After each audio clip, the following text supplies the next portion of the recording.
So today we're going to talk about fluid retention and 7 of the most powerful herbal diuretics. A diuretic is something that will release fluid from your body. There are synthetic chemical diuretics and then there are also natural diuretics. But probably the most common cause of fluid retention is the high levels of glucose in your diet. So I don't know if you knew this, but for every gram of glucose, it's going to retain 2.7 grams of water. So you're going to be waterlogged if you're consuming too many carbohydrates. And I see it all the time. I'll be, at some event or something, and I can just see the person's eyes are all swollen or their feet are all puffy and filled with fluid, and they're usually consuming a lot of carbs. It's such an easy problem to solve. And then if you actually consume enough foods with potassium, as in vegetables, a person typically will not be retaining fluid. An average person in the US is consuming way too much sodium and not enough potassium, and they're just waterlogged.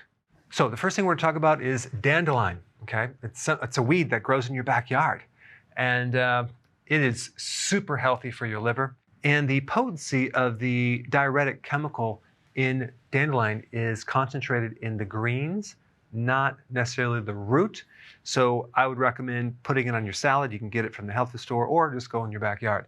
Dandelion greens are very, very, very high in potassium, which also helps push the fluid out. But dandelion greens help you at many different levels. The next herb is Uva Ursi, and this acts directly on the kidney to help push fluid out. It's also really good for UTIs. It's been approved in Germany for bladder infections. Now, horsetail, typically people think of horsetail as something that is good for your nails and your hair because it's loaded with silica, and it is. And it's also good to detoxify aluminum. But horsetail also has certain properties to push fluid out of the body.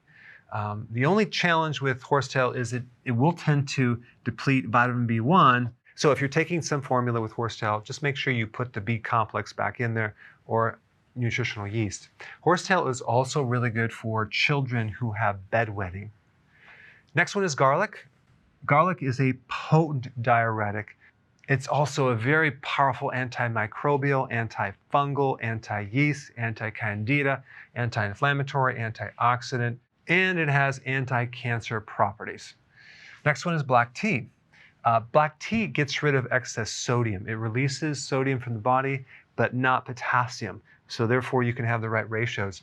It will inhibit a hormone from the adrenal glands called aldosterone. This hormone mainly functions to retain sodium. So if you reduce aldosterone, you're not going to retain sodium as much. So you're going to get rid of fluid. Parsley. Parsley is really good for blood pressure. It also inhibits the release of potassium. So it will help retain potassium. And in Germany, parsley is approved as an official diuretic. And the last one is stingy nettle root. If you're going to get this, make sure you get the root portion, okay, not necessarily the leaves. But this one is very powerful as an anti-inflammatory, but it will get rid of excess fluid. And some men take it for enlarged prostate, so it can help with that as well. All right, guys, so there's a summary of the 7 herbal diuretics. So if you want more knowledge on how to create a healthy body, subscribe now and get daily notifications.